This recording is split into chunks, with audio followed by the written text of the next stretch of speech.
Dua kaidah yang ditinggalkan ketika konsep Tuhan menebus dosa dengan membunuh manusia. Yang pertama, nabrak dalil di dalam kitabnya saudara kita Yahudi. Misalnya di dalam 2 Tawarik 7:14, dan hambaku umatku yang atas namaku disebut merendahkan diri, berdoa dan mencari wajahku lalu berbalik dari jalan-jalan yang jahat, artinya bertobat, maka aku akan mendengar dari surga dan mengampuni mereka pun dari surga, mengampuni dosa mereka serta memulihkan negeri mereka. Nah, itu yang pertama.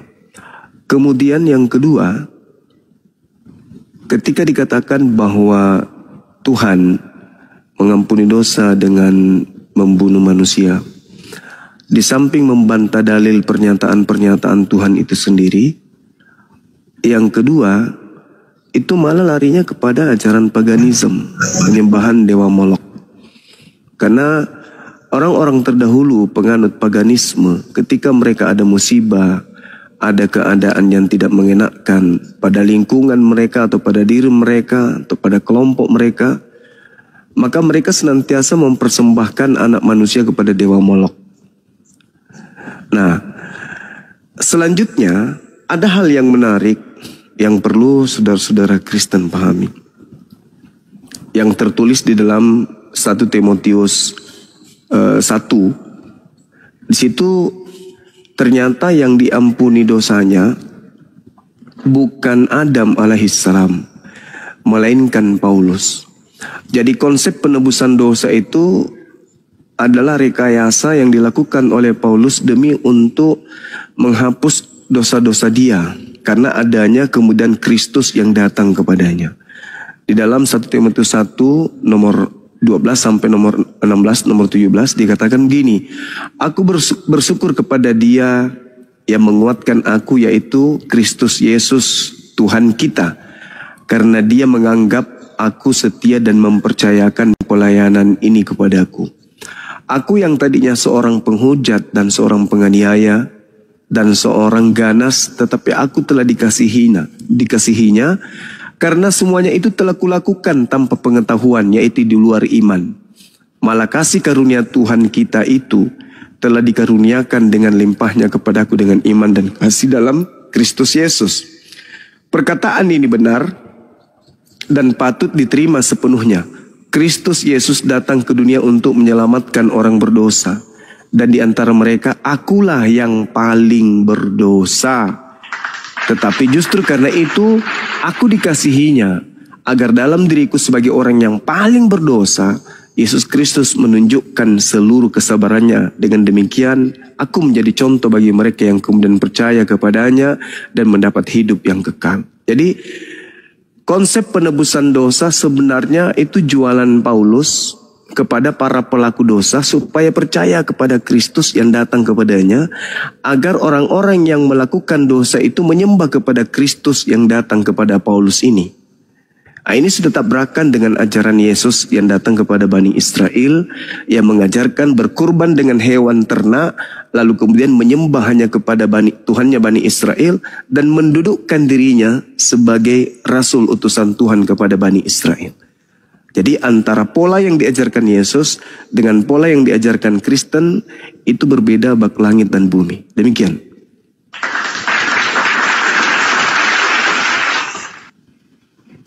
Masya Allah, silakan Bang Bibi. Saya jawab Bang Zuma. Silakan. Ya, gue jawab Bang Zuma. Jadi Bang Zuma, kita harus paham dulu Tuhan itu punya integritas. Apa yang dikatakan gak akan mungkin dia tarik. Setiap perbuatan salah pasti dihukum. Saya kasih contoh gini. Dalam kitab Taurat, orang berdosa pasti dihukum. Bisa dalam bentuk pemusnahan atau apapun itu. Saya kasih abang refresh.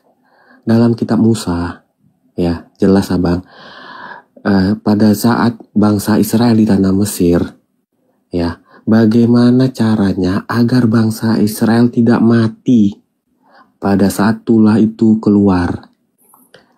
Dengan cara apa? darah. Darah yang bangsa Israel membuat semua bangsa Israel tidak mati pada malam itu. Artinya apa? Dengan darah bisa menyelamatkan. Itu buktinya pada saat Musa di tanah Mesir. Saya katakan lagi, ya, Tuhan Yesus itu datang untuk menyelamatkan umat manusia. Kalau abang tadi bilang pagan, orang mengorbankan manusia, pertanyaan, yang dikorbankan hidup lagi enggak? Kan enggak. Tapi Tuhan Yesus dengan darahnya menyelamatkan umat manusia. Agar apa? Agar integritas Tuhan itu tidak hilang. Itu namanya bentuk kasih. Ibarat begini, ada seorang bapak dan anak. Seorang bapak itu menjadi hakim. Anaknya menjadi tersangka di pengadilan. Apakah si bapak akan bilang, kamu akan saya berikan? Kan enggak. Si bapak tetap akan memberikan hukuman kepada anak itu. Ya, tetapi setelah bapak itu memberikan hukuman kepada anak itu, si bapak berkata, biarlah hukuman itu saya yang tanggung. Artinya apa? Integritas itu tetap ada. Dan kasih itu tetap ada. Itu yang saya katakan berapa kali Bang Zuma. Itulah bedanya Kristen dan agama. Agama manusia mencari Tuhan. Kalau Kristen Tuhan mencari manusia. Tidak ada kasih di atas kasih pengorbanan. Tidak ada. Tidak ada Bang Zuma. Kalau memberi itu hal yang biasa. Tapi kalau istilahnya itu mengorbankan, itulah titik tertinggi dalam cinta. Tidak ada lebih tinggi dari itu. Silakan Bang Zuma. Iya, kalau Anda berbicara integritas, harusnya ucapan di mulut itu juga harus berdasar kepada data. Keluaran 23, nomor 7, nomor 8, jangan kamu membunuh orang yang tidak bersalah. Jangan kau membunuh orang yang benar. Integritas mana yang Anda katakan ketika Yesus orang benar, Yesus orang tidak bersalah lantas dibunuh?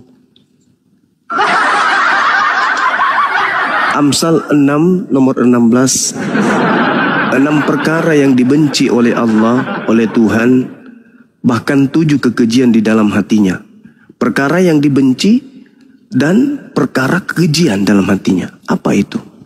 Menumpahkan darah orang yang tidak bersalah. Harus Anda lewati tangga-tangga ini dulu. Lewati tangga-tangga dalil, baru Anda bawa dogma dari barat itu. Itu kan dogma dari barat.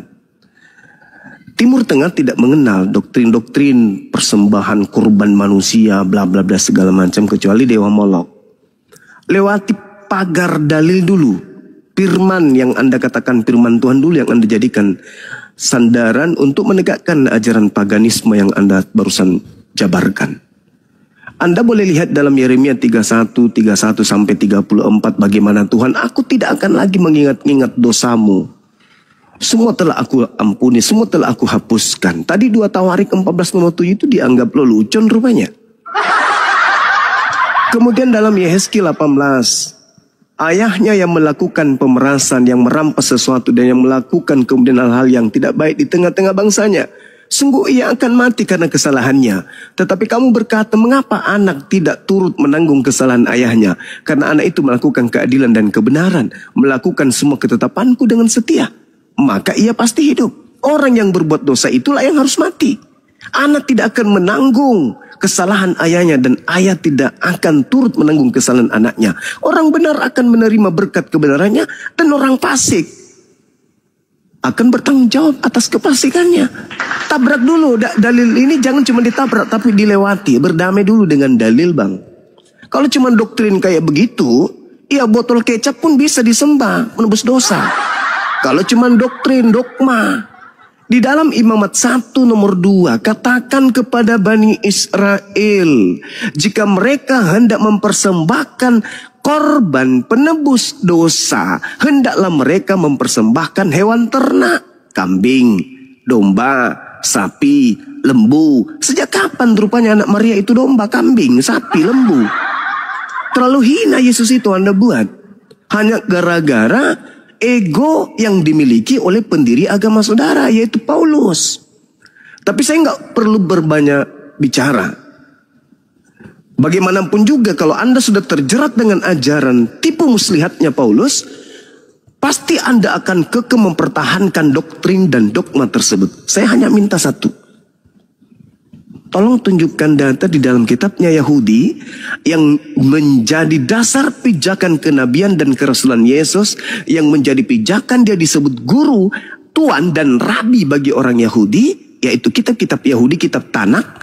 Tolong tunjukkan satu dalil kepada saya di mana Tuhan menginginkan menebus dosa manusia dengan mempersembahkan darah manusia. Silakan. Satu aja.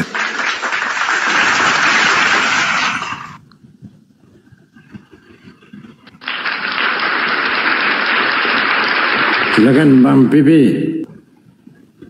Oke, saya jawab Bang Zuma. Bang Zuma, kalau Bang Zuma pernah membaca kitab Injil, ya, saya katakan sekali lagi, satu-satunya kejadian yang Tuhan bersaksi dan didengar banyak orang hanya kepada Yesus. Itu spesialnya Bang Zuma. Waktu Tuhan berbicara sama Musa 4 mata. Waktu Tuhan berbicara sama Salomo 4 mata. Waktu Tuhan berbicara sama Paulus 4 mata. Tapi hanya Tuhan Yesus yang bisa didengar sama banyak orang. Jadi kenapa kami percaya bukan berdasarkan doktrin? Karena Tuhan sendiri yang bersaksi siapa Yesus. Pertanyaannya di kitab Taurat, di kitab Musa, kenapa tidak ada? Karena rencana Tuhan kepada Musa berbeda seperti rencana Tuhan kepada Yesus. Jangan kita samakan. Kita nggak bisa menyamakan perintah satu sama yang lain, kan punya tugas masing-masing. Sekarang saya udah jawab itu ya. Makanya sekarang saya tanya balik. Ada nggak kejadian Tuhan berbicara kepada seseorang dan dengar banyak orang selain kepada Yesus? Silakan. Baik. Jadi kita lihat ini ya, permainan kata-kata pengikut Paulus yang berbicara tapi tidak ada dalil. Nah, inilah kelebihan orang Kristen, itu mampu menipu diri mereka sendiri. Itu salah satu kelebihan orang Kristen yang saya angkat tangan untuk itu. Mampu menipu diri sendiri, membodohi diri sendiri, mampu juga kemudian menendang ajaran Yesus. Yesus sendiri yang mengatakan, apa kata Yesus? Yohanes 5 nomor 37. Bapa yang mengutus aku, kamu tidak bisa mendengarkan suaranya. Rupanya kau tidak bisa lihat. Karangan Lukas Anda bawa ke sini. Tidak make bagi kami. Itu asisten Paulus tuh yang mengatakan, terdengarlah suara dari langit, kepadanya aku berkenan. Itu bertentangan. Di dalam Yohanes 1 nomor 18, tidak ada manusia di atas muka bumi ini yang pernah kemudian melihat, mendengarkan Tuhan. Tetapi anaknya yang ada di pangkuannya lah yang mentafsirkan tentang Tuhan itu. Jadi gimana ya kalau cuma doktrin kayak begitu? Kita kan minta data di mana dalam kitab Tanakh. Sebab Yesus berkata dalam Lukas 24 nomor 44, harus tergenapi semua perkataan yang ada tentang aku di dalam kitab Taurat, kitab Nabi-Nabi, dan kitab Mazmur. Sekarang Anda mengatakan, oh itu Tuhan datang kepada perjanjian lama. Beda Bang Zuma dengan, gimana sih saudaraku ini? Agama Anda itu muncul di abad keempat. Resminya di abad keempat itu dalam hasil konsili Nikia 325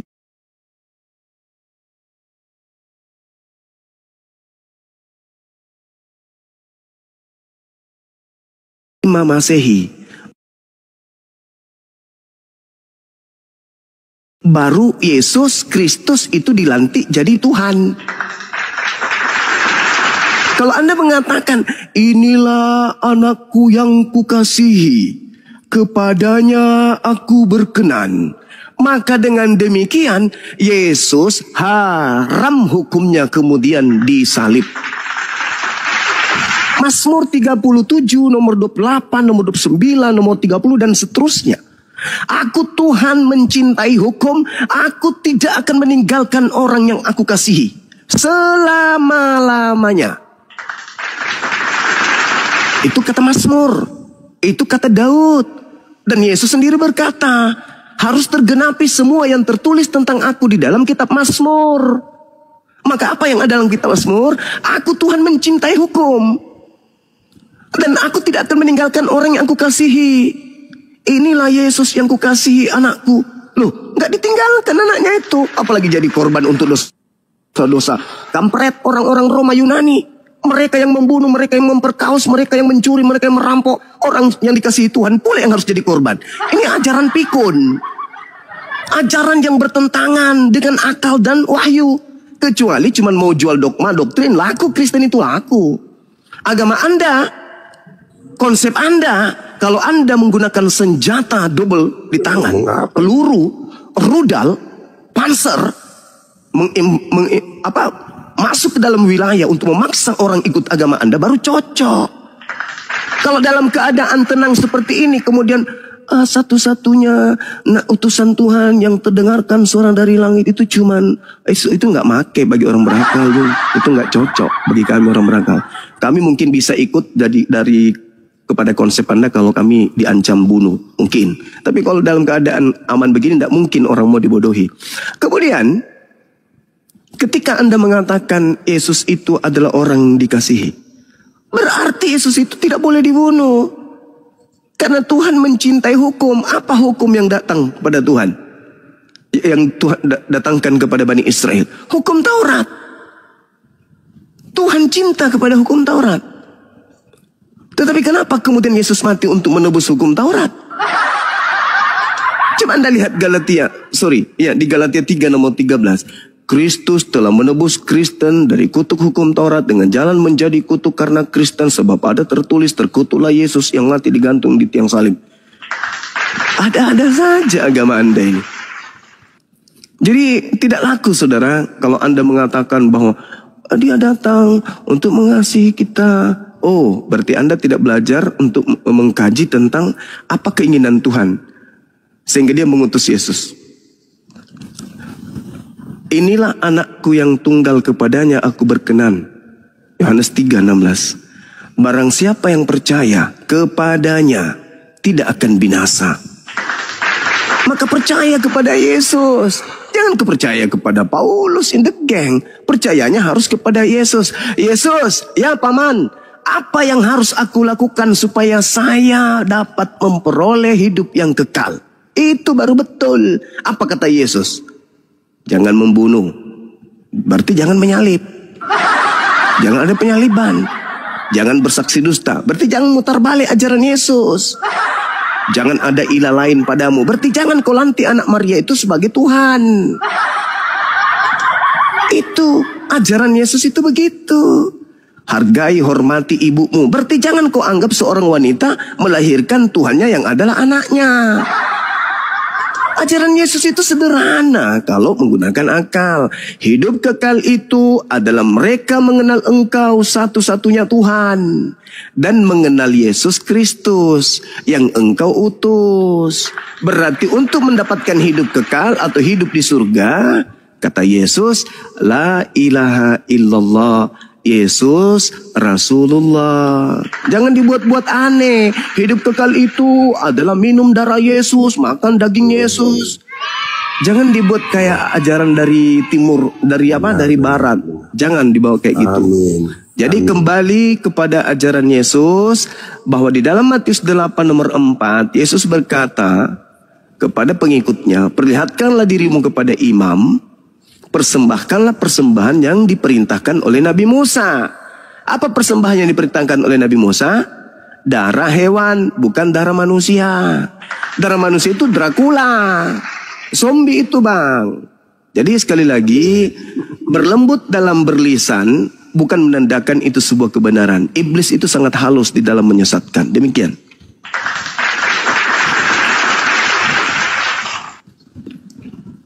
Silakan Bang Pipi. Sebelum Bang Pipi, saya sapa dulu ini Mariam. Mariam, selamat pagi. Selamat pagi. Kristen. Kristen. Oke. Pak diam dulu Pak ya. Biarkan dulu Pipi selesaikan masalahnya. Nanti giliran saudara. Ya, lanjut Pi. Oke, saya jawab satu-satu. Bang Zuma lupa. Sewaktu Yesus berbicara, kamu tidak pernah mendengar suara Bapa, kamu tidak pernah melihat Bapa. Itu sebelum atau sesudah pembaptisan? Sebelum pembaptisan. Satu.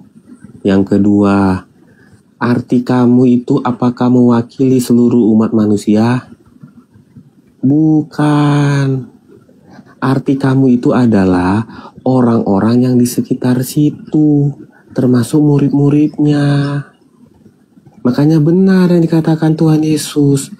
Kamu artinya orang yang sedang mendengar khotbah Tuhan Yesus. Artinya apa? Mereka semua belum pernah mendengar suara Bapa di surga. Jadi arti kamu itu arti mewakili seluruh umat manusia. Itu satu. Yang kedua, Bang Zuma, benar di Alkitab Yesus mengatakan Yesus adalah utusan. Benar. Yang saya katakan tadi, utusan itu apa sih artinya? Berasal dari, sesuai dengan firman Tuhan, Allah itu Esa. Apa tujuan firman itu mengatakan Allah itu Esa? Supaya tidak ada berhala. Ya, apakah Tuhan Yesus berhala? Bukan. Apa buktinya? Yesus berkata, aku dan Bapa adalah satu. Pada saat pembaptisan, Bapa di surga berkata, inilah anakku. Makanya kami memanggil Yesus Tuhan. Sesuai dengan yang tertulis di Injil. Bukan dogma. Gitu Bang Zuma, mungkin gantian Bang siapa nih? Bang Meriam ya. Saya mau istirahat lagi. Terima kasih ya semuanya. Selamat pagi. Dengarkan dulu apa yang disampaikan Bang Zuma. Silakan Bang. Iya, jadi Dengerin. musuh terberat Kristen memang adalah Yesus. Musuh terberatnya itu adalah Yesus. Kristen itu. Yesus mengatakan hidup kekal itu ya menerima dia sebagai utusan Tuhan. Ya sudah, jangan dituhankan. Karena kalau Anda dilarang menuhankan, berarti dilarang mengimani Paulus, si nabi palsu itu. Karena Paulus sendiri mengatakan apa?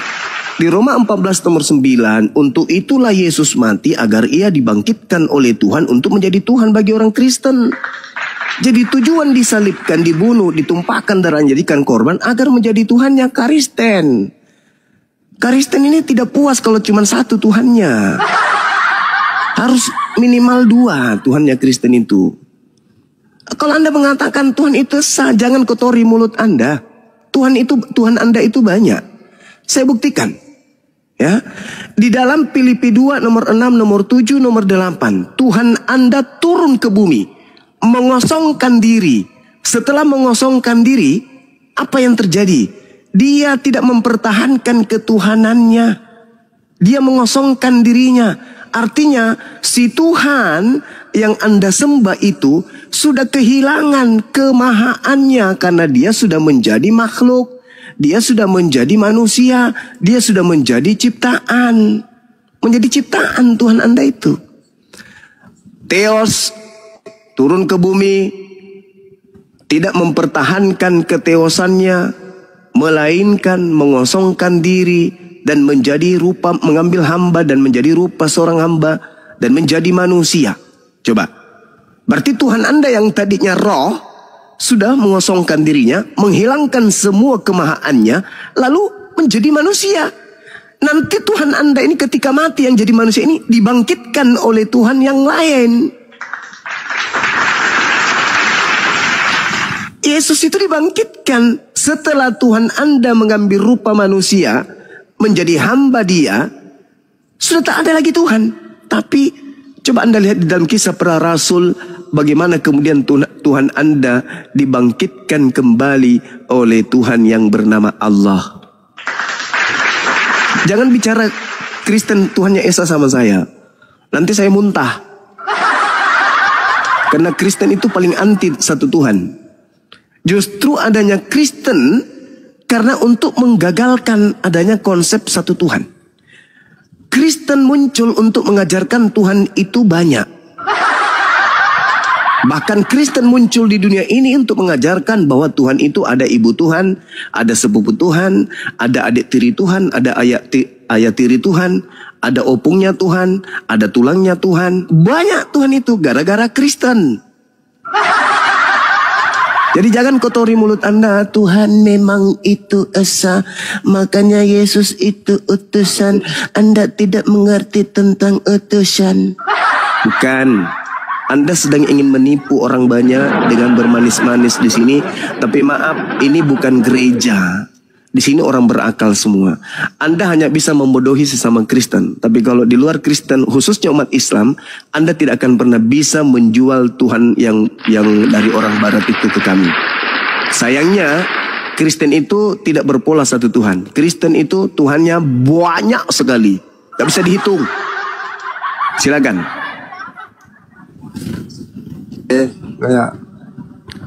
Terima kasih. Silakan. Terima kasih. Makasihnya diterima. Mau keluar ya?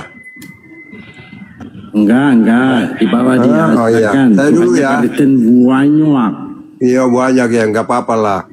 Jadi Pak Suma, saya syukur alhamdulillah tiap hari Bapak bahas Alkitab udah pandai betul.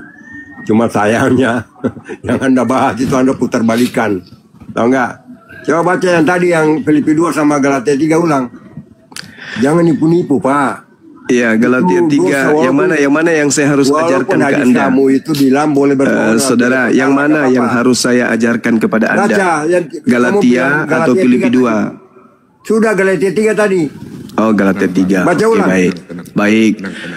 Kristus telah menebus Kristen dari kutuk hukum itu. Taurat. Itu namanya pembohong luar biasa kau bikin malu. Oh gitu, pembohongnya. Yang benar yang mana, Pak? Kristen. Yang benar yang mana? Apa yang Kristen? Ya, kan kalian aja yang nerima. Jadi gimana dong? Bohong. Jadi gimana dong? Apa kayak begini makin banyak orang yang murtad nanti. Jadi bagaimana dong? Kami tidak mau. Jangan emosi. Jadi saya harus baca apa? Enggak emosi. Saya harus baca seperti apa, Pak? Kita kan kau tidak percaya Quran. Pak, saya harus baca seperti apa? Jadi bahasa Alkitab. Bukan, Pak. Justru karena saya percaya Al-Quran. Al-Quran saya mengatakan begini. Fawailul lilladzina yaktubunal kitaba biaidihim thumma yaquluna hadza min indillah. Celakalah orang yang menulis Bible dengan tangannya mereka sendiri lalu berkata ini dari Allah padahal bukan dari Allah. Nah, justru karena saya percaya Al-Quran, maka saya membuktikan bahwa Bible itu surat kabar robek. Gitu loh, Pak. Woi, Quran itu surat kabar. Jangan nangis dong, Meriam Bambu, jangan nangis. Jadi saya kembali kepada Galatia 3. Ampat mukamu sendiri. Kristus telah menebus Kristen dari kutuk hukum Taurat dengan jalan menjadi kutuk karena Kristen. Sebab ada tertulis, terkutuklah orang yang digantung pada kayu salib. Itu dalil kitab Anda, jangan nangis. Kamu yang nangis. Ya itu buktinya Anda ngamuk-ngamuk. Santai. Jangan terlalu. Relax. Nah ini pengaruh terlalu banyak makan anjing begini. Makanya kurangi makan anjing, Bang. Ini orang tua tapi nggak punya adab ternyata ya. Kurangi makan anjing, Bang. Kamu nih. Diam dulu kau, tenang aja. Kurangi makan anjing, Bang. Saya tidak bisa membaca kita di situ, saudara, karena saya tidak percaya kepada Paulus. Jadi saya baca Kristen karena Anda yang menerima penyaliban. Saya enggak. Masa saya harus baca begini? Kristus telah menebus kita. Sementara saya tidak merasa. Ya kamu aja lah, kan kamu Kristen. Jangan emosi lah. Santai aja lah. Santai. Santai. Santai ya. Kau dengan keluargamu bisa kubeli. Jangan sombong kau. Kamu dengan gerejamu bisa kubeli. Kukis lagi. Gak usah terlalu bahas pribadi kau. Saya tidak mau mengatakan kita karena saya tidak percaya ada Tuhan mati dibunuh. Kamu aja. Maka saya menghormati Anda.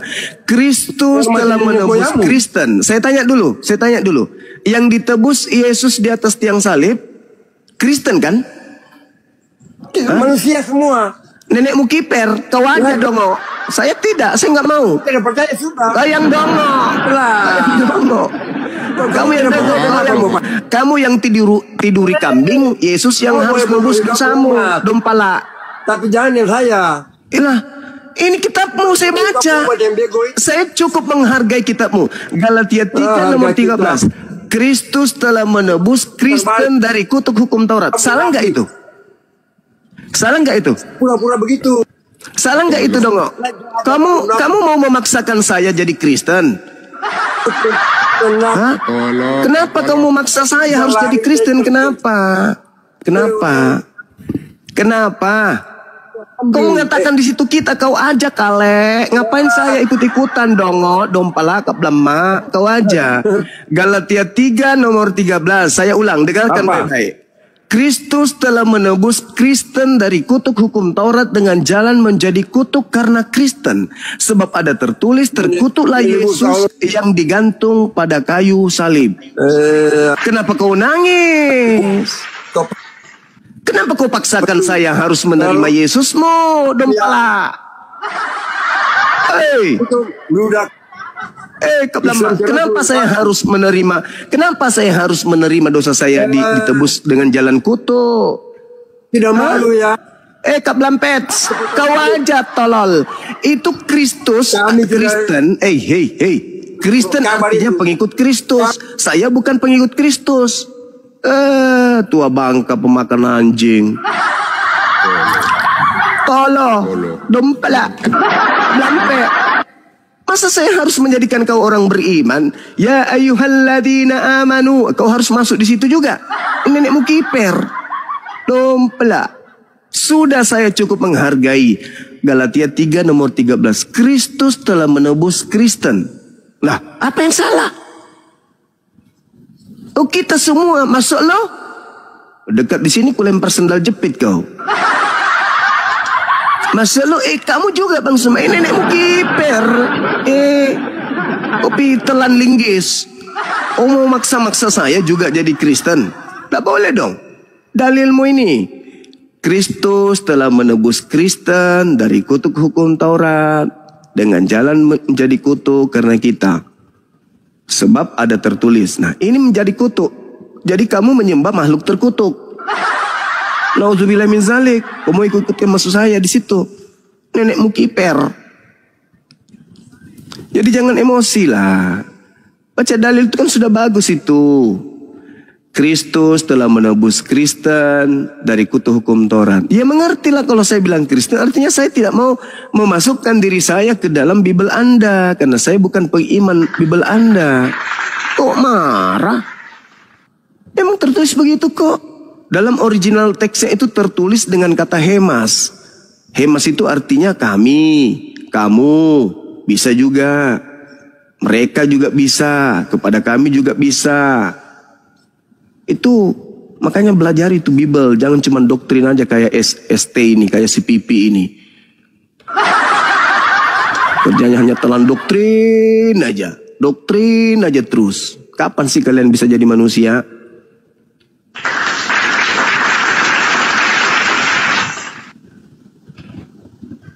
Oke, naikkan kalau masih ada pasien di bawah. Tapi jangan yang parah kali.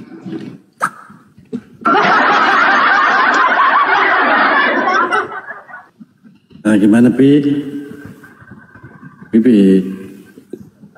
Nah, enggak, gua kan lagi sakit. Next lagi. Sakit dia Bang Suma. Jangan keras-keras Bang Suma. Nanti pindah alam. Iya. Saya nggak bisa tanggung jawab.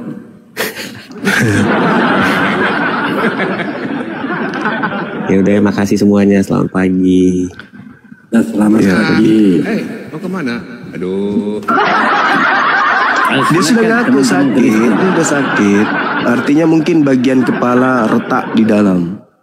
Sakit teman kita itu. Harus dilas. Aduh, parah kalian ya. Dilurusin otaknya malah. Ya silakan teman-teman Kristen yang mau naik diskusi, bertanya silakan ya. Kirim permintaan. Ternyata Bang Pipi tadi sakit ya. Makanya saya sarankan jangan keras-keras. Nanti Pipi pindah alam. Jujur saya nggak mau tanggung jawab. Soalnya sampai ke ginjal Bang Darwo itu, sampai ke ginjal makanya. Bahaya. Ambruk. Coba saya cari dulu. Lanjut dulu.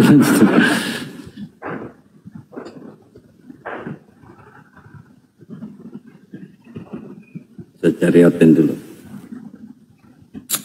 Baik, jangan marah-marah lah Ten. Setidaknya belajar adab dulu lah. Kalau tidak mampu membedakan Tuhan dengan manusia, minimal belajar adab. Ingat, ketika Anda naik di sini, suka tidak suka, mau tidak mau, Anda mewakili kekristenan. Ini komal lintas agama, bukan lintas curhat.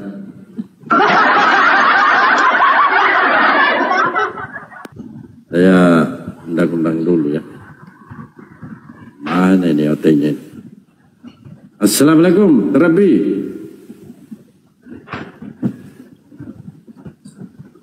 Terapi. Mana suaranya Terapi? Sudah 11 ekor ini saya undang ini.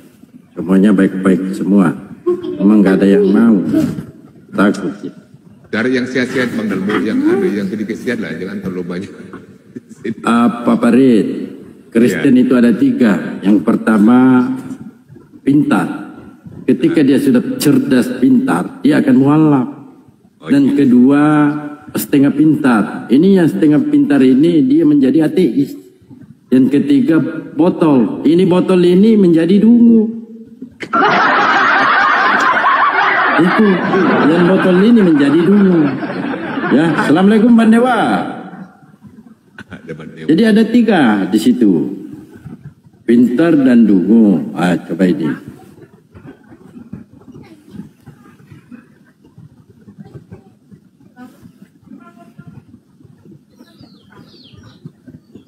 Ikan Reno mau belajar. Tunggu dulu Bang. Aine, selamat siang Aine. Siang juga Bang. Siang juga. Kristen apa Oten nih? Kristen aja ya.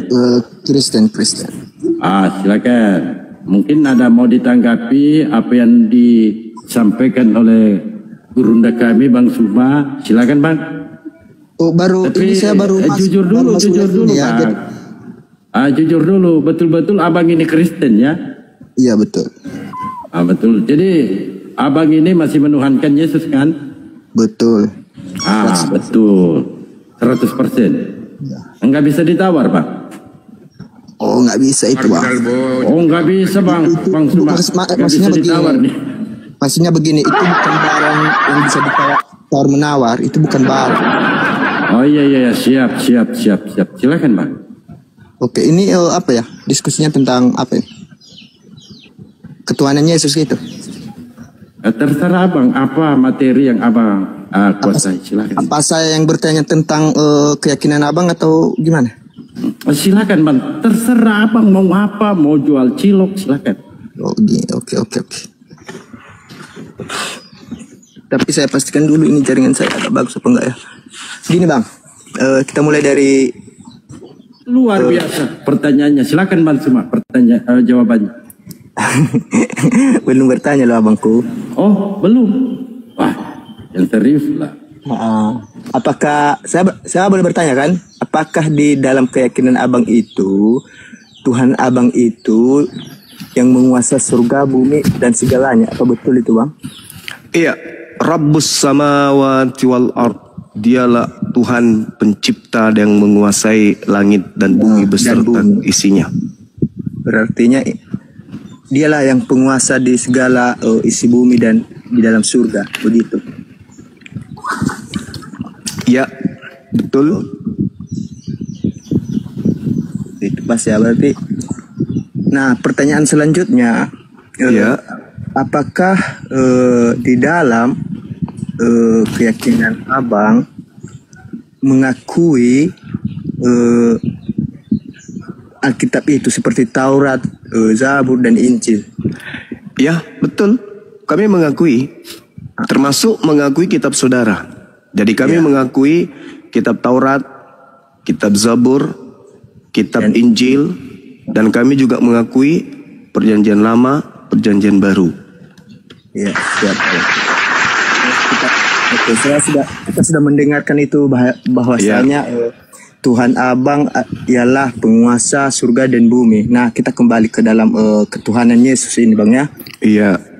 Sementara di dalam Injil Matius mengatakan segala sesuatu yang ada di surga dan di bumi itu adalah penguasanya Yesus setelah firman itu kembali kepada Bapa itu sendiri. Berarti secara tidak langsung abang menuhankan Yesus itu sendiri. Abang kalau beriman bahwa Tukul menguasai surga, itu sama halnya Anda mengatakan kami menuhankan Tukul gitu. Tidak, kan kita kembali kepada jawaban abang tadi. Nah, abang percaya Injil, ya kan? Nggak mungkin nggak abang percaya Injil karena abang percaya. Nah, sebenarnya saya belum selesai. Saya percaya kepada Taurat dan Injil dan Zabur yang adalah firman Allah, dan saya percaya kepada perjanjian lama dan perjanjian baru yang adalah karangan manusia. Ada karangan manusia. Lalu kalau bukan karangan manusia, siapa yang berfirman kepada Lukas, Markus, Matius, Yohanes, Paulus? Apakah mereka nabi? Gini, Bang, secara tidak langsung kalau abang bilang Alkitab sekarang, abang bilang karangan manusia, secara tidak langsung abang mengarahkan itu ke Al-Quran. Kenapa aku bilang? Karena isi di dalam Al-Quran atau hadis itu sendiri ada kesamaan tentang Alkitab itu sendiri. Nah, inilah yang diterangkan Al-Quran, ya ahlal kitab, lima talbisun al-haqqa bil batil. Wahai ahli kitab, mengapa engkau mencampur adukkan antara hak dan yang batil? Kenapa engkau merubah-rubah firman Tuhan? Nah, abang berasal itu Alkitab itu telah dirubah dan dikarang. Oh, jelas kan kitab Nabi Musa. Nabi Musa menerima Taurat dalam bahasa Ibrani. Kitab Anda bahasa apa itu kitab Anda? Bahasa Indonesia kan? Iya, tapi terjemahan dari kitab asli. Nah, itulah makanya saya katakan bukan firman Tuhan, karena terjemahan. Iya, nanti kita ke sana, Bang. Iya. Nah, begini, abang bilang tadi Alkitab adalah karangan manusia. Jelas itu. Secara tidak langsung abang mengaku bahwa Al-Quran itu juga karangan manusia. Kenapa? Oh, tidak bisa dong. Kok karangan manusia? Jelas-jelas wahyu dari Allah kok. Illa wahyu yuha. Kalau abang bilang itu Alkitab karangan manusia, nah kita tahu, abang pun tahu ini. Kalau tidak abang berbohong, abang tahu bahwa isi dalam Alkitab perjanjian lama itu kebanyakan Al-Quran mengambilnya. Kesamaannya ada. Lucu ente ini. Enggak, bukan lucu. Memang kesamaannya ada. Ketika ada surat kabar, misalnya pedoman rakyat di kolom nasihat pekan ini, di situ menuliskan kemudian isi Al-Quran dengan terjemahan Al-Quran. Bukan berarti pedoman rakyat itu adalah firman Tuhan. Enggak. Karena itu adalah surat kabar yang di dalamnya ada terjemahan kitab suci Al-Quran. Ya. Nah, sedangkan kitab Anda kedudukannya sama. Di dalam kitab saudara ada kutipan dari terjemahan dari firman Tuhan. Bukan berarti kitab saudara firman Tuhan. Kedudukannya ya surat kabar. Berarti Alkitab itu memang nggak dikarang dia, Bang, sebetulnya. Bagaimana tidak dikarang? Coba. Apa Yang alasannya tidak dikarang? Lukas menuliskan, Lukas ini bukan nabi. Markus bukan nabi. Matius bukan nabi, Yohanes bukan nabi, Petrus bukan nabi, Paulus juga bukan nabi. Lalu bagaimana Anda bisa mengatakan itu bukan karangan? Tapi mereka rasul yang atau murid Yesus yang menyaksikan kejadian tersebut. Sama dengan wartawan yang menyaksikan satu pemberitaan lalu dituliskan berita itu, bukan berarti mereka itu nabi. Iya, siapa yang bilang mereka nabi? Nah, oleh karena itu dia sifatnya bukan wahyu, hanya berita-berita, peristiwa-peristiwa yang dikumpulkan lalu disusun. Nah, itu maksud saya. Kalau abang bilang Alkitab itu dikarang atau di apa, sama halnya dengan Al-Quran, bang. Tidak ada perbedaan. Tidak bisa, saudara. Nggak bisa Anda menyamakan Al-Quran. Al-Quran itu berasal dari Roh Kudus, datang kepada Nabi Muhammad. Nabi Muhammad tidak melakukan penelitian, penyelidikan, daftar pustaka.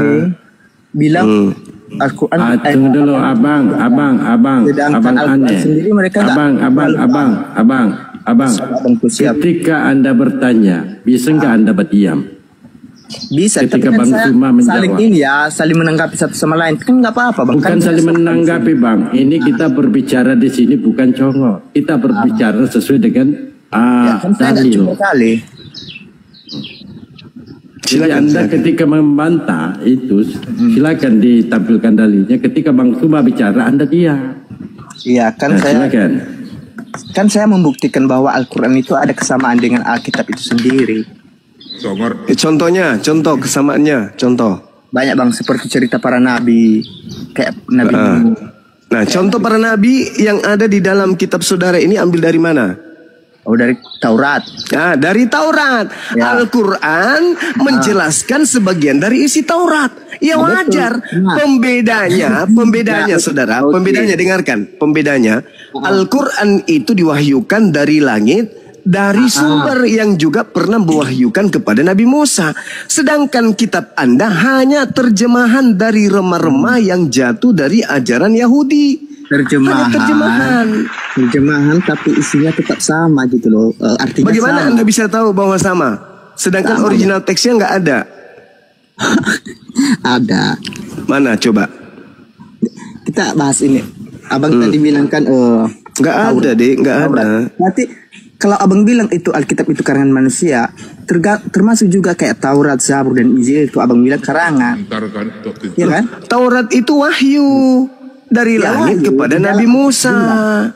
Ya jelas kayaknya di dalam Alkitab itu terdapat adalah perkataan Allah itu sendiri, dan perkataan itu sendiri itulah yang dikatakan dalam Alkitab itu firman. Nah, ada juga menceritakan tentang sejarah para nabi. Saudara dengarkan saya. Nabi Musa menerima wahyu.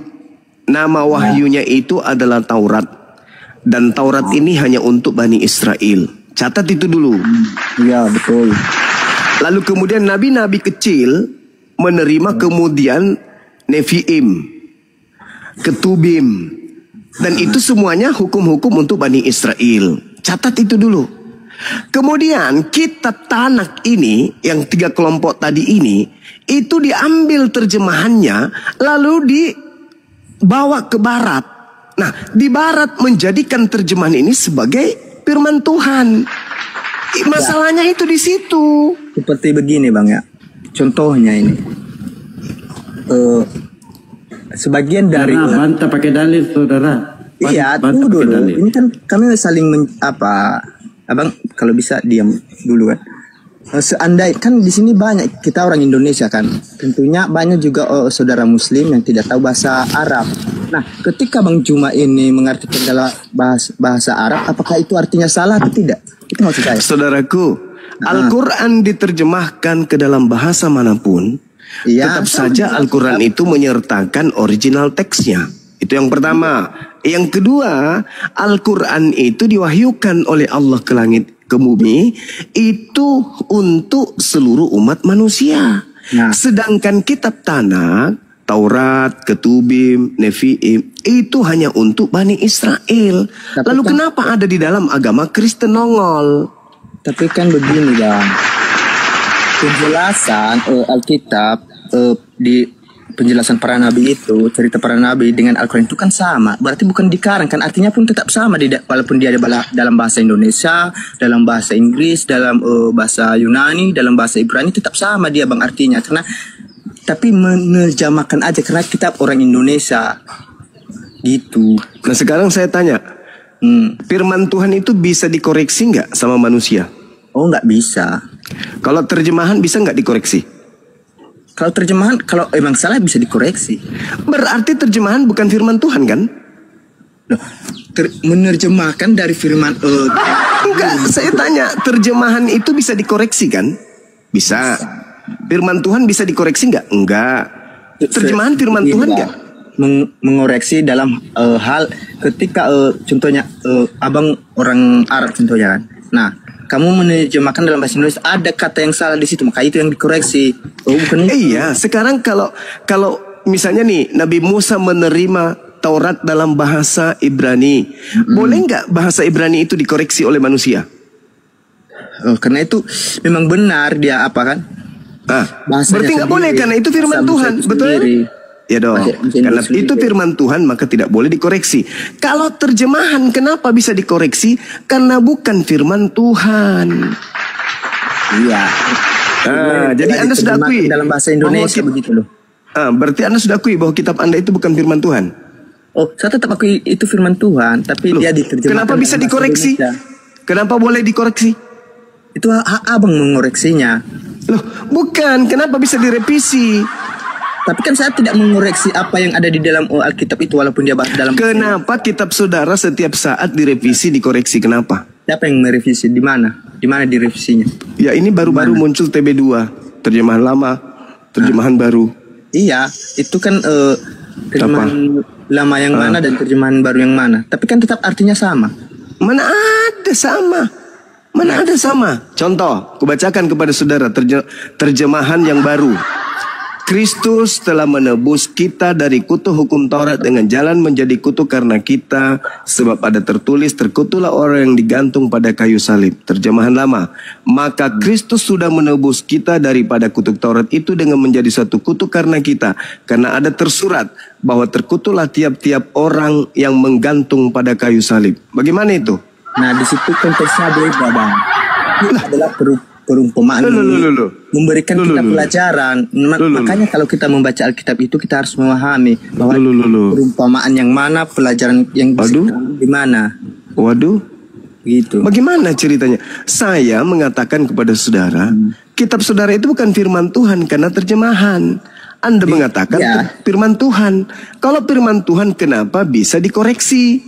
Kenapa bisa direvisi? Kenapa bisa diperbaiki setiap saat? Bang, bukan direvisi bukan berarti artinya tidak sama kan? Loh, firman Tuhan itu tidak bisa direvisi oleh manusia kan? Begini bang, contoh kecilnya aja. Ketika bahasa Arab itu diterjemahkan dalam bahasa Indonesia, apa itu salah? Tidak salah. Nah makanya sama. Ketika bahasa Ibrani diterjemahkan dalam Indonesia berarti tidak salah juga. Tapi terjemahan Al-Quran itu bukan firman Tuhan. Ya, kalau abang anggap itu bukan firman Tuhan, ya tidak apa-apa. Lah, memang tapi bukan firman Tuhan. Oke, ya. Bahasa, kenapa Al-Quran? Kenapa Al-Quran itu diwahyukan dalam bahasa Arab? Karena bahasa Arab itu bisa mencakup firman Tuhan secara keseluruhan. Kosakata bahasa Arab itu 200 juta lebih. Sedangkan kosakata bahasa Indonesia itu hanya sekitar 12.000. Tidak seimbang. Iya betul. Tidak seimbang antara firman Tuhan dengan bahasa manusia. Nah sekarang kalau kitab saudara ini Anda mengatakan terjemahan itu firman Tuhan, berarti firman Tuhan bisa dikoreksi sama manusia dong. Ya bagi siapa yang mau mengoreksinya? Lembaga Anda, lembaga kitab saudara yang suka ngoreksi kitab sendiri? Oh tidak. Aku sendiri tidak pernah mengoreksi. Walaupun dia terjemahan, aku tidak pernah mengoreksi karena di dalam itu ada terjemahan firman. Contoh babi dirubah menjadi babi hutan. Mana yang betul? Bang, memang betul. Di dalam babi dengan babi hutan sama. Ada dua hal dia babi ini. Ada babi hutan dan ada babi ternakan. Jadi beda. Nah, sekarang dari apa dasarnya mengatakan yang diharamkan hanya babi hutan? Ya karena dia itu dulu kan dia hidupnya berkeliaran, ya kan? Nah, sedangkan babi peliharaan, tapi yang aslinya yang nongol ke dunia ini tidak ada tambahan babi hutan. Siapa yang menambahkan babi hutan? Bang. Ada, itu kan ternak. Babi yang di ternak itu ya ternak. Tidak ada kata hutan. Ketika diwahyukan dalam Imamat 11 nomor 7, itu tidak ada kata hutan di situ. Siapa yang menambahkan kemudian? Siapa yang menambahkan kata hutan? Ya karena mereka tahu perbedaannya. Babi hutan itu berkeliaran, dia bebas, dia nggak ada pemiliknya. Jadi manusia kan dagingnya beda loh, Bang. Jadi manusia menyempurnakan firman Tuhan gitu. Firman Tuhannya salah. Yang benar adalah yang makanya disempurnakan. Bukan begitu katanya, logikanya, Bang. Kok bukan begitu, Saudara? Nah, di dalam kitab Saudara. Terjemahan, Bang, ya. Di dalam kitab Saudara itu hanya ada kata kasir, babi. Tidak ada kata hutannya. Kenapa di terjemahan ada tambahan kata hutan? Karena babi itu telah dipelihara gitu. Berarti firman Tuhan dikoreksi oleh manusia. Tidak. Makanya Injil itu ada, ya. Bagaimana? Menggenapi daripada Taurat itu. Kenapa larinya ke Injil lagi? Ya, contoh yang saya katakan, original teksnya cuma berkata kasir. Babi itu jangan kamu makan, sebab itu haram bagimu. Berubah sekarang, babi hutan itu jangan kau makan. Kenapa ada penambahan hutan? Enggak, memang di satu itu, di Imamat itu, di Imamat atau di bilangannya. Maksud saya kenapa ada penambahan hutan? Nanti 50 tahun ke depan ditambah lagi babi hutan belantara. Karena ada perbedaannya, Bang. Babi hutan dan babi peliharaan itu beda. Ya, terus kenapa Tuhan tidak mengatakan itu? Kenapa harus manusia yang menambahkan? Berarti manusia lebih hebat daripada Tuhan. Karena pada zaman itu kan memang nggak ada apa. Nggak ada hutan. Enggak, masih belum tahu kan perbedaannya. Berarti Tuhan nggak tahu. Anda mengatakan Tuhan tidak tahu. Makanya ada penyempurnaan. Jadi Kristen ini adalah lebih Tuhan daripada Tuhan. Bukan begitu, Bang. Begini, Bang, kalau terjemahan tadi Abang bilang gini, kan di Indonesia ini banyak saudara muslim yang tidak tahu bahasa arti dalam bahasa Arab itu, tapi bisa menghafal, cuma menghafal aja tapi tidak tahu dalam artinya. Nah, begini, bagaimana dia selamat, bagaimana dia masuk surga, sedangkan Al-Quran, isi Al-Quran sendiri dalam bahasa Arab dia tidak mengerti. Sedangkan Abang bilang tadi kalau terjemahan itu tidak pasti benar gitu. No. Umat Islam itu dengan Al-Qurannya sudah sejalan seia sekata. Iya, perintah kan puasa, kami puasa. Perintah sholat, kami sholat. Perintah jangan makan babi, kami nggak makan babi. Tidak sama seperti Anda. Kitabnya mengatakan jangan makan babi, ditambah-tambahin. Yang tidak dimakan itu adalah babi hutan. Kan kamu lebih hebat daripada Tuhan. Bukan, Bang, memang beda daging babi hutan dengan daging babi ternak. Berarti kamu protes kepada Tuhan kan? Kan Tuhan cuma mengatakan khasir. Tuhan hanya mengatakan khasir. Yang dilarang makan itu babi. Tapi kamu protes. Tidak loh Tuhan, tidak semua babi loh. Tidak semua babi loh diharamkan. Yang diharamkan itu cuma babi hutan loh. Babi kota bisa loh.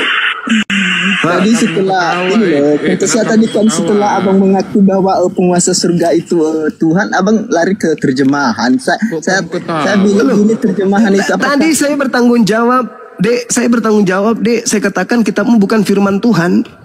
Ini yang saya pertanggungjawabkan buktinya. Kan saya menjelaskan kitab itu Anda lebih Tuhan daripada Tuhan. Memang kitab itu tidak sepenuhnya firman Tuhan. Ada sejarah, fakta, dan ada gitu dong. Ada gitu. Dengarkan dulu, Bang. Ada perkataan.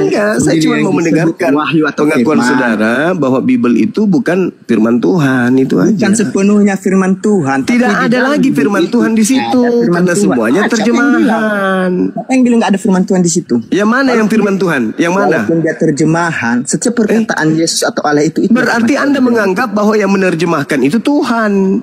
Oh tidak. Loh kok tidak pula? Yang tertulis di dalam firman Tuhan itu yang datang kepada Nabi Musa bahasa Ibrani. Ini, Bang. Yang sama halnya itu terjemahan lembaga.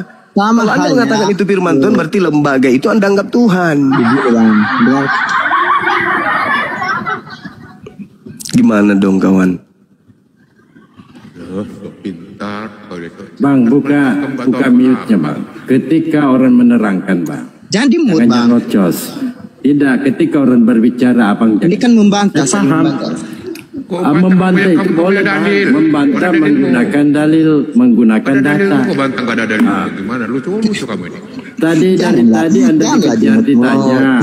Dengarkan coba. Pak. Santai. Dari tadi Anda ditanya. Ketika Anda mengatakan kalau Bible ini karangan, Al-Quran Berarti, juga karangan. Gini ya, kita tidak bisa Ya kan membantah. itu pernyataan saudara. Ketika Anda mau membantah Bang Suma, pakai dalil loh. Nah, begini Bang. Supaya enak. Bukan Bisa jongor kalau di gereja silakan. Bisa saya Gereja menjelaskan kan sedikit, pengaruh Bang? bebas. Bisa saya menjelaskan. Bukan penjelasan. begini, Ini nggak ada dalil. dibantah pakai data. Silakan. Oke, saya Kalau jelaskan ya. Bang Suma bicara, iya. Kalau Bang Suma berbicara, Anda berdiam. Nah, begini. Kalau Bang. Pak Kogret, Oke. jangan cuma congor. Saya ikutin paham kan? kata Bang Juma bahwa Alkitab itu karangan. Nah, dengarkan dulu abang. Saya berikan aturan. Ketika Bang Suma berbicara, abang diam. Paham? Oke, Bang. Berarti Supaya ada adab. Giliran siapa sekarang? Giliran kau lah, silakan jawab apa pertanyaan Bang Suma tadi. Gini, ketika Abang Juma bilang Alkitab yang sekarang adalah karangan manusia, lalu kenapa isinya setiap ada diskusi banyak kawan-kawan Muslim mengambil dalam isi Alkitab itu sendiri dalam bahasa Indonesia, padahal itu karangan. Harusnya kalian udahlah ini memang karangan, nggak boleh kita ambil lagi ayatnya karena dia memang karangan. Tapi kebanyakan orang Muslim kalau berdiskusi mengambil juga ayat tersebut, tapi kan karangan. Ngapain dipedulikan, itu kan karangan. Lucu Kewajiban Anda umat ini. Muslim Ketika mengingatkan orang- Anda. Silakan. Tunggu. Ketika orang berdiskusi, namanya diskusi ilmiah. Jangankan Bible yang Anda kira firman Tuhan dan yang Anda imani, surat kabar, buku-buku daftar menu makanan pun bisa dibawa di sini.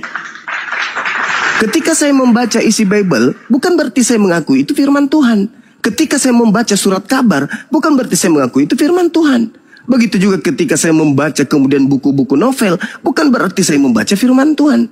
Saya membaca buku kepada orang Kristen yang beriman kepada buku tersebut untuk menyadarkan orang itu. Contoh, ketika orang Kristen datang melakukan kristenisasi kepada kami orang Indonesia, kami membantah. Al-Quran kami mengatakan Nabi yang lahir tanpa ayah itu spesial hanya untuk Bani Israel. Anda siapa datang-datang mengajarkan tentang Nabi tersebut? Sedangkan di Bible yang Anda bawa, Yesus jelas berkata dalam Matius 15:24, aku diutus hanya kepada domba yang sesat dari umat Israel. Ente domba Israel rupanya.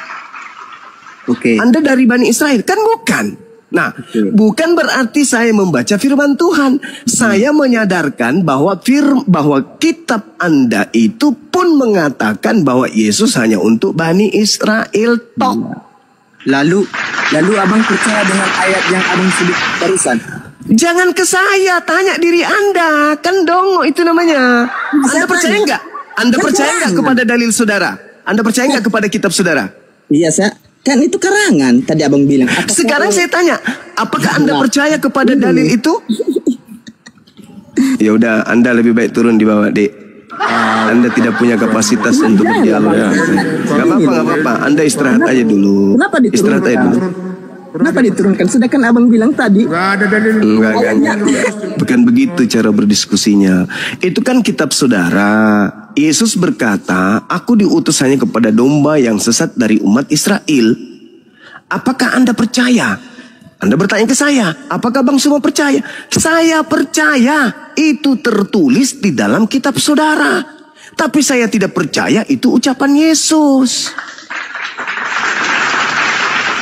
Tapi tertulis di dalam kitab saudara. Sekarang permasalahannya ada di Anda. Anda percaya enggak ucapan itu? Percaya? Ya sudah, kalau percaya berarti Anda harus percaya. Yesus itu bukan untuk Anda, tapi hanya untuk Bani Israel. Sederhana bukan? Cuman karena akal Anda berserak, tidak terstruktur cara berpikir Anda, yang gak layak diajak diskusi gitu loh. Mending Anda di bawah. Naikkan yang lebih ada kompetensi untuk belajar.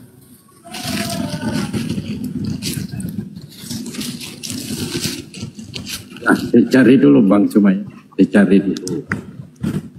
Nah, coba kita naikkan ini. Rata-rata ini Kristen ini akunya privat semua. Dong. Aduh. Nggak oten Bang Farid kalau nggak gitu. Iya Bang. Iya. Betul sekali. Syarat utama harus dungu jadi oten. Iya. Betul itu. So pintar, so cerdas, so ngajari orang, padahal sama sekali kamu nggak punya ilmu. Nol, nggak ada ilmunya kamu. Terjemahan dibilang firman Tuhan. Iya. Babi berubah jadi babi hutan. Pakai pikir apa sih? Apa sih dipakai? Dongok betul, aslinya dongok. Dia jelaskan pula tuh memang benar. Dulu itu tidak ada babi kota, semuanya babi hutan. Sekarang harus dipisahkan. Artinya kau ngajarin Tuhan dong.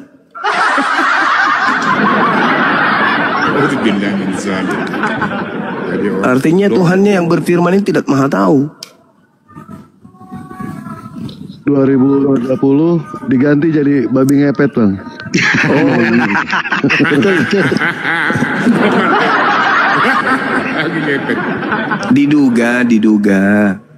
Diduga karena sifatnya selalu direvisi, dikoreksi, diduga. Tapi ini udah ada aroma revisi lagi Bang. Oh ya? Jarak deket ini ya. Kata Allah katanya mau dihilangkan. Baguslah, syukurlah. Alhamdulillah kalau demikian. Betul. Kalau itu sulit. Kalau itu ada di bawah minta naik Bang. Ada di bawah minta naik. Itu si Munte Logos. Kayaknya dia lulusan silakan, S3 dia, lulusan S3 Tata Bahasa Arab. Naikkan coba. Naik. SD itu SD, SMP, SMA. Tunggu dulu Pak. Masalahnya dia akunya privat. Oh, privat.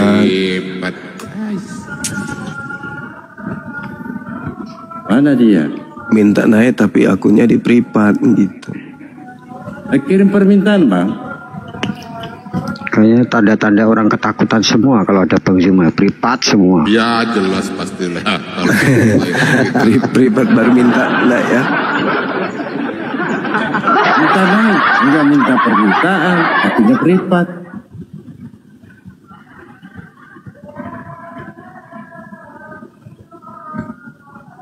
Aduh, ayat-ayat dari informasi. Siapa mau dinaikin Abang? Sudah ini ada, tapi akunya privat.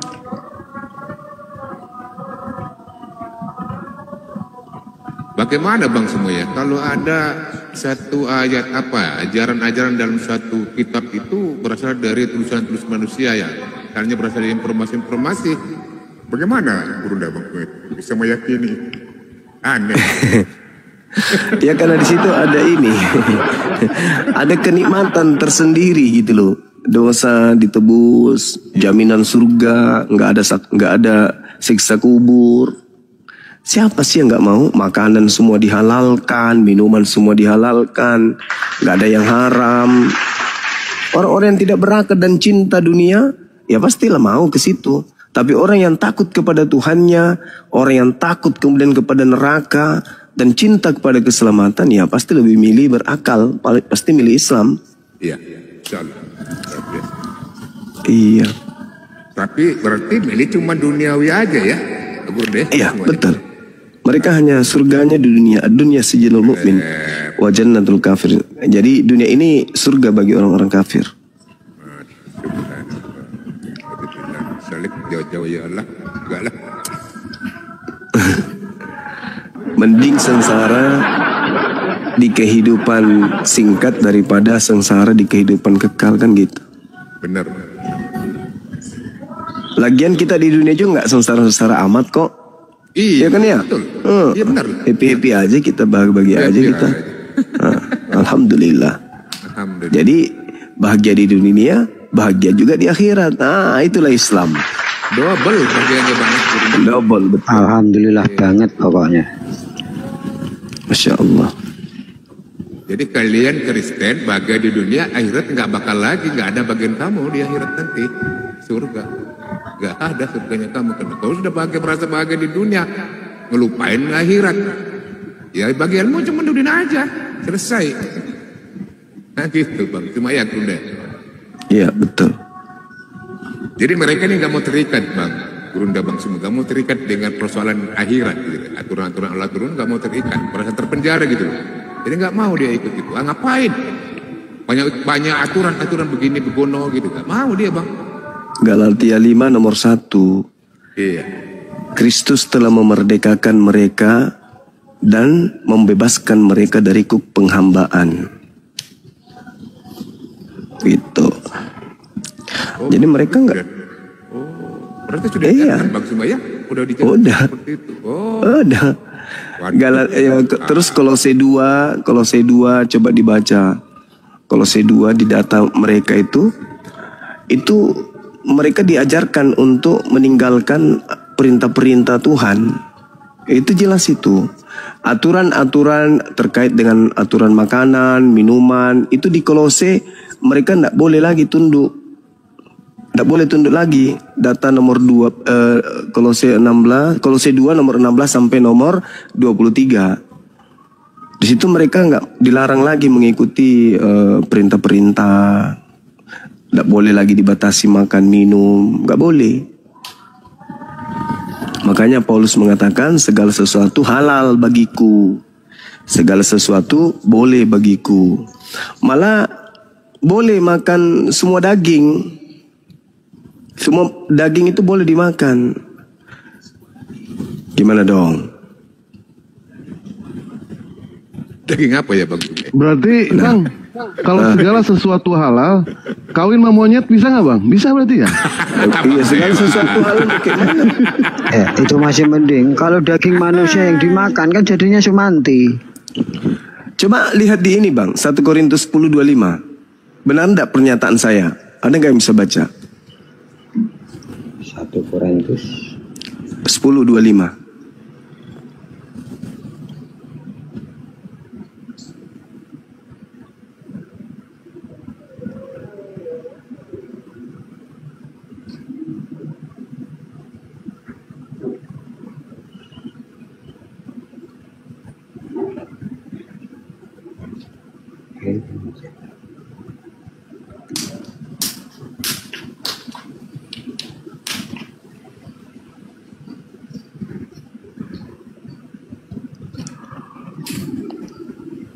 Tapi ya, saya mau bertanya Bang Suma, ini kan begini pertanyaannya, kan ini kan Allah kan mengutus para nabi, ya kan, yang kita pahami bahwa Allah ini Allah Subhanahu Wa Taala mengutus para nabi.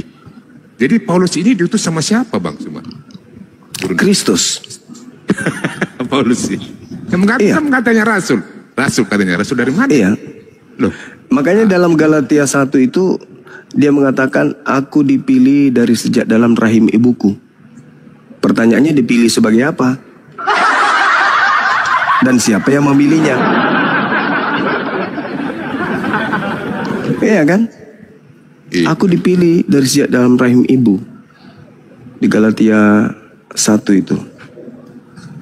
Padahal dalam kitabnya orang Yahudi, dalam kitab Mazmur, di situ dikatakan bahwasanya Tuhan memilih manusia, Tuhan memilih penyesat dari sejak dalam rahim ibunya.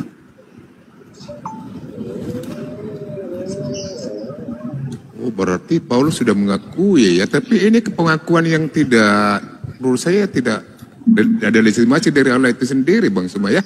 Berunda ya? Iya, karena kalau dia dipilih menjadi orang benar, berarti dia mendampingi Yesus dong dalam berdakwah.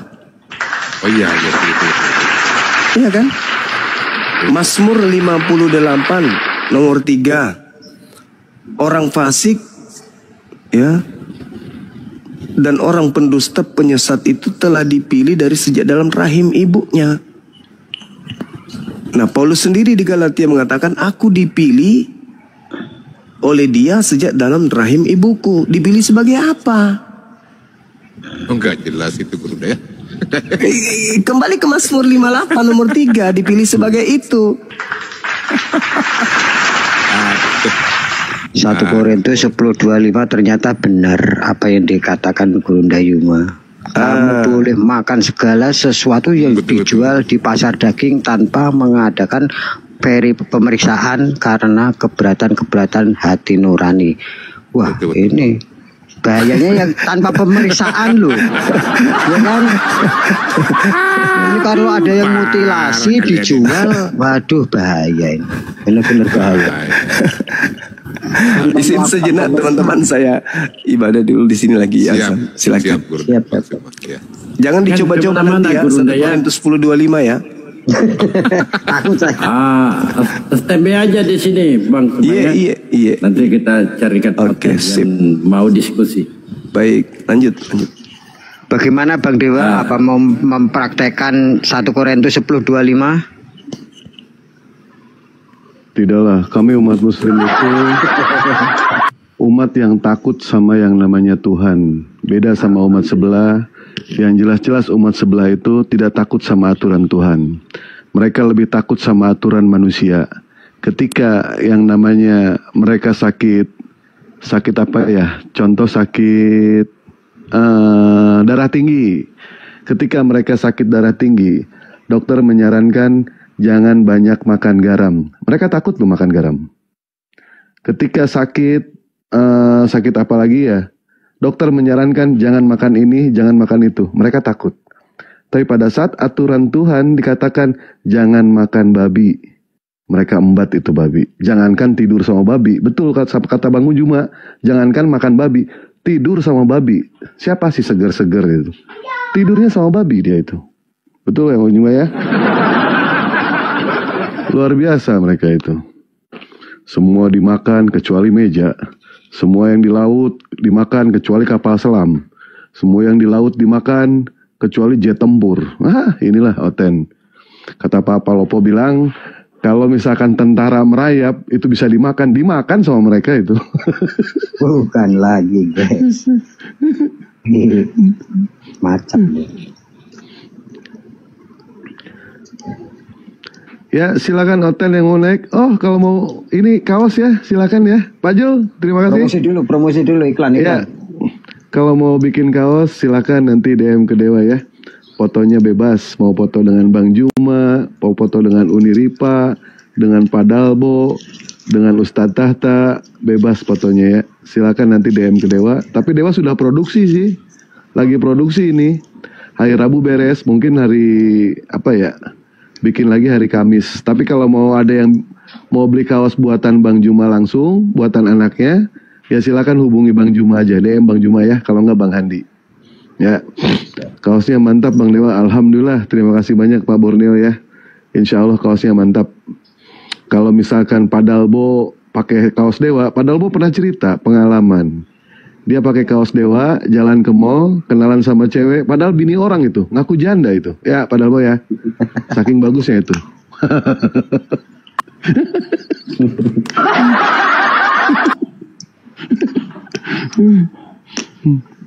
Contohnya mana host? Waduh, contohnya ndak ada contohnya. Nanti kalau mau contoh hari Rabu berarti ya, hari Rabu. Tapi insya Allah dijamin lah nggak bakal ngecewain lah kaosnya ya. Kaosnya bagus, bahannya adem, ayem, keren. Ya silakan naikkan Oten. Banyak adem ayem gemah ripah loh Jinawi. Mantap. Oke Iman Villa yang di atas silakan DM Bang Dewa segera ya. Mohon secepatnya agar kebagian. Siap. Kalau ada yang mau bikin giveaway berupa kaos boleh, nanti hubungi Dewa. Mas Dewa mungkin dia kelebihan uang ya, mungkin dapat togel atau dapat tanah gusuran. Saya pengen beli kaos 5 bagikan kepada para viewer. Nah boleh ya, nanti insya Allah Dewa bagikan. Ya izin Bang Dewa, itu ada type di bawah minta nomornya Bang Suma dengan Bang Handi katanya. Anda? Waduh Dewa nggak ada, DM ke beliau aja langsung ya. DM ke beliau. Dewa kenapa nomor Bang Juma Dewa hapus, nomor Bang Handi Dewa hapus, nomor Pak Ustadz Ardiansah Dewa hapus, semua apologet Dewa hapus nomornya, semua. Kenapa? Karena setiap yang DM Dewa selalu menanyakan, Bang Dewa saya minta nomor ini. Takutnya Dewa berbohong, Dewa nggak punya, mendingan dihapus dari sekarang. Jadi WA Bang Handi dihapus, WA Pak Dalbo dihapus, WA semuanya dihapus sama Dewa ya. Dewa nggak pegang nomor Bang Juma, Bang Handi atau apologet manapun juga nggak ada Dewa. Jadi jangan ada yang nanyakan nomor Bang Juma, Bang Handi, apologet lain ke Dewa, nggak ada. Sudah Dewa hapusin semua. Karena Dewa tidak mau berbohong. Andaikan Dewa berbohong nggak ada, berarti Dewa berbohong itu. Padahal Dewa punya. Kalau misalkan Dewa tidak mau ngasih, takutnya Dewa disangka sombong. Makanya mendingan Dewa bilang nggak punya. Itu ya.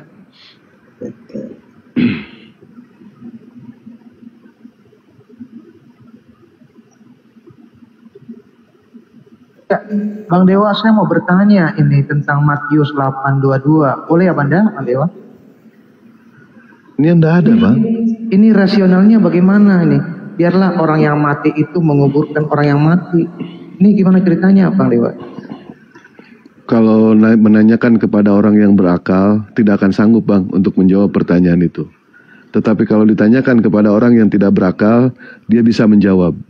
Walaupun jawabannya tidak masuk akal.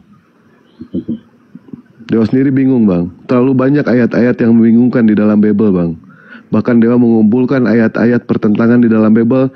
Ini secara Dewa baca sendiri, ini ada 44, Bang. Ini Dewa baca sendiri, mencari sendiri. Belum lagi hasil contekan, ada ratusan itu, Bang. Jadi syarat untuk menjadi Tuhannya Kristen harus mati dulu, bangkit, baru menjadi Tuhan. Dan syaratnya untuk menjadi orang Kristen harus mati dulu akalnya, baru bisa menjadi Tuhan. Baru bisa menjadi Kristen.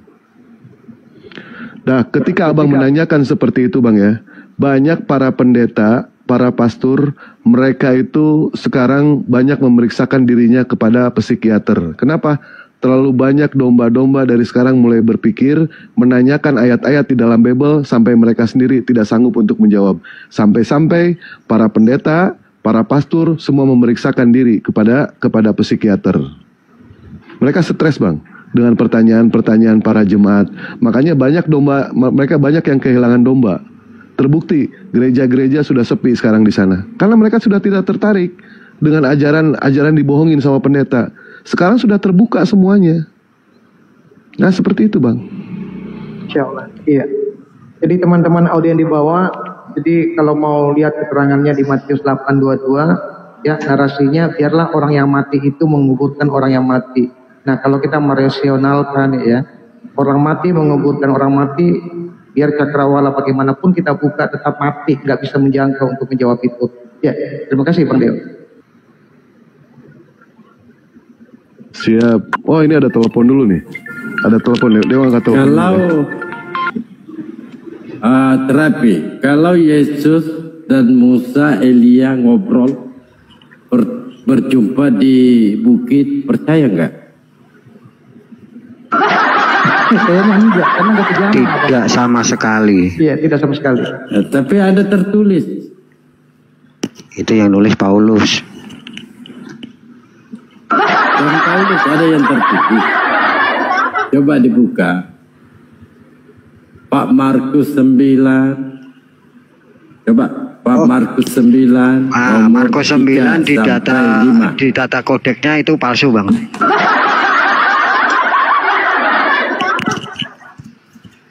Di kodek sinetikus palsu. Markus 9 berapa, Abanda? Andalku? 9. Markus 9. Kalau perlu supaya menjadi pelajaran juga buat kita semua. Mulai dari ayat pertama dan seterusnya. Itu kalau perlu satu perikop. Tapi poinnya di situ di Markus 9 nomor 4. Iya. Maka nampaklah kepada mereka Elia bersama dengan Musa, keduanya sedang berbicara dengan Yesus. Nah, ini bagaimana mungkin bisa terjadi? Tidakkah dengan Yesus dan Musa tidak sama?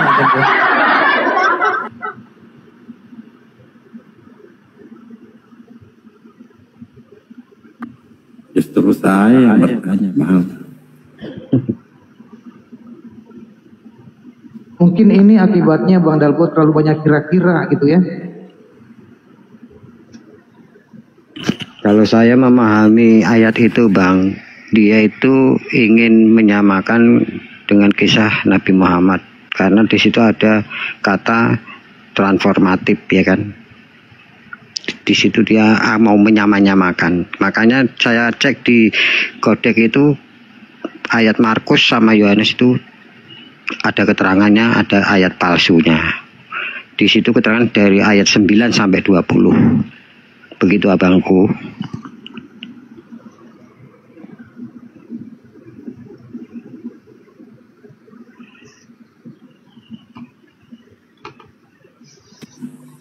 Lanjut menterapi supaya ini kakak sepi, ada narasi silakan. Nanti hotelnya naik nih. Saya cari-cari hotel. Iya. Ini ada pertanyaan saya sama Abanda Bang Bayu ini. Kira-kira pada zamannya Yesus emang sudah ada Bang gitu, Bang Bayu? Kalau zaman segitu kira adanya itu cuman Bang Abdullah saja adanya. Zaman itu, Bang. Menurut keterangan saya yang saya dapat itu pun yang jawab teman saya Oten. Saya juga agak bingung itu. Karena narasinya begini, ada di data Bible di Matius kalau nggak salah, narasinya begini, kurang lebihnya. Seharusnya uangku itu engkau harus memberikannya, sehingga sekembaliku aku akan menerima bunganya. Ya, ini kayak rentenir, apa ya? Gimana? Kalau menurut keterangan dari teman Oten saya yang satu, yang orang Malang, itu penekanan untuk tentang perpuluhan Bang sebenarnya. Di situ penekanan ya untuk perpuluhan. Makanya ada sisipan itu. Begitu abangku. Oh, berarti itu sisipan juga ya Bang ya? Betul. Jadi di Bible ini nggak hanya sisipan, perumahan ya, perumpamaan gitu kan? Betul. Dari Yohanes 1:1 itu aja juga sisipan semua Bang, palsu. Bisa dicek dari Kodeks Sinaiticus juga, yang satunya lagi itu ada semua itu, yang palsu-palsu semua tertera di situ semua, sisipan-sisipan semua. Nah, kalau sudah palsu begitu, Bayu, tidakkah secara kita manusia dengan akal sehat ya dititipkan pada Allah ini, manusia tidak merasa terganggu keimanan kita? Kok ada yang katanya kitab suci, tapi di dalamnya ada kepalsuan? Betul. Untuk orang yang berakal dan punya iman yang bagus, pastinya dia akan terusik dengan sesuatu hal tentang palsuan, kepalsuan itu, apalagi ada di kitab suci. Itu sangat-sangat mengusik.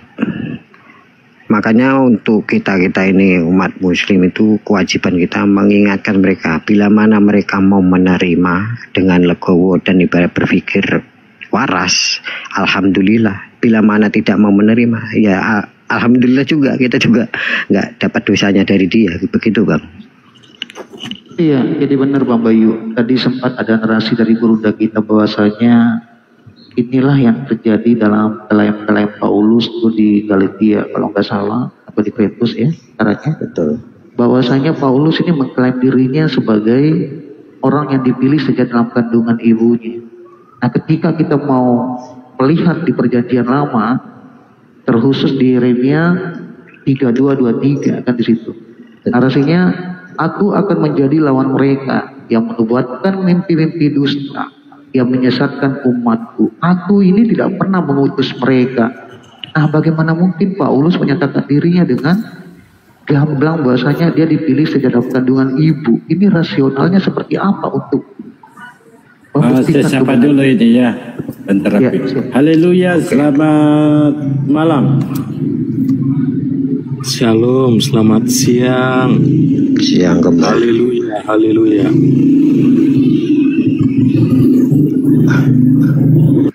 Untuk menjawab dari narasi Bang Terapi, sebenarnya kalau punya akal waras itu, kalau memang benar-benar kitab suci, firman dari Allah, di situ pasti akan tercatat dengan lengkap.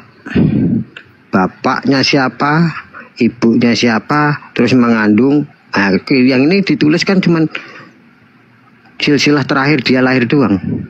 Bener gak? Kita nyari data di mana sampai kita korek-korek kitab apa saja di situ. Nggak ada bapaknya Paulus ini siapa, ibunya Paulus ini siapa, tidak diketemukan, Bang. Itu yang bikin satu rancu. Coba kita tanya, Bang. Kebetulan ada Haleluya Kristen. Silakan, Bang Hali. Ya, terima kasih Bang PS. Sejarahnya Paulus itu, iya kan, dia hanya diceritakan dari kesukuannya, dia dari suku Benyamin. Soal nama orang tuanya itu nggak dicatatkan karena menurut Tuhan itu nggak terlalu penting kan silsilah Paulus. Gitu dia sederhananya, Bang. Kenapa mereka, Bang? Kenapa kami ini selalu bertanya, apalagi Abang ini menjawabnya luar biasa.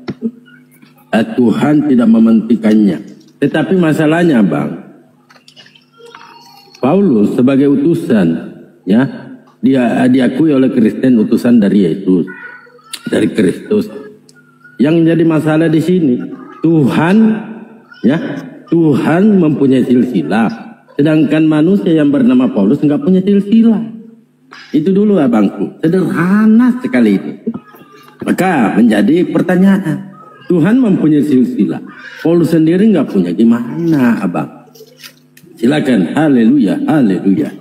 Haleluya, haleluya. Iya, gini dia, Bang PS. Yesus telah dikisahkan dalam kitab Ulangan pasal 18 ayat 18 oleh Musa. Jadi supaya sesuai dengan apa yang dijanjikan Musa, maka dia harus mempunyai silsilah yang bisa dipercayai bahwa apa yang dikatakan Musa itu adalah kebenaran. Karena dikatakan Musa dalam Ulangan pasal 18 ayat 18, saudaramu, berarti kan dari keturunan Israel. Karena saat itu Musa kan berbicara kepada umat Israel. Sedangkan Paulus kan nggak dinubuatkan tentang kedatangannya atau kejadiannya menjadi rasulnya Yesus. Sederhananya gitu dia, Bang PS. Luga binasa, haleluya, haleluya. Kita buka dulu Ulangan 18, 15 dan seterusnya. Sesungguhnya Tuhan Allahmu akan membangkitkan bagimu seorang nabi sama seperti Musa. Artinya sama seperti Musa, Bang. Betul nggak? Betul, Bang, betul. Abang. Iya, Bang. Kira-kira coba Abang tampilkan data-datanya. Apa kesamaan Musa dengan Yesus? Yang pertama, Musa mempunyai bapak dan ibu. Dan kedua, mujizat Musa membelah lautan dan tidak dibunuh oleh pengikutnya. Nah, kira-kira kesamaannya di mana? Silakan. Musa, mujizat Musa membelah lautan. Itu pertama. Dan kedua, Musa mempunyai bapak dan ibu. Dan ketiga, Musa tidak dimetongkan oleh para pengikutnya. Silakan. Oke, Bang, terima kasih. Haleluya, haleluya. Iya. Musa dipilih oleh Allah. Dipilih untuk menyelamatkan Israel. Yesus juga dipilih oleh Allah untuk menyelamatkan Israel. Jadi persamaannya bisa kita lihat dari kedua hal itu sederhananya, Bang. Saya juga memilih Bandewa untuk menyelamatkan Jakarta. Saya juga memilih Pak Prabowo untuk menyelamatkan NKRI. Makanya saya coblos Pak Prabowo sebagai presiden. Nah pertanyaannya, apakah saya sama dengan Pak Prabowo? Simpel kan? Haleluya, haleluya. Siapa yang ketawa ini? Siapa yang ketawa? Nggak ada bang, nggak ada. Tidak, ini parit ini nanti saya blokir. Yang ketawa lah. Itu bang, ketika abang mengatakan Musa dipilih oleh Allah untuk menyelamatkan Israel dan Yesus juga dipilih oleh Allah untuk menyelamatkan Israel, maka itulah kesamaannya menurut abang. Padahal ayat ini bukan bercerita tentang begitu. Makanya saya berikan analogi yang sangat sederhana. Dalbo memilih Pak Prabowo yang menjadi presiden. Apakah saya dengan Prabowo sama? Parit, kalau kamu ketawa Parit, saya turunkan kamu. Saya nggak ketawa bener, Bu. Badal aja.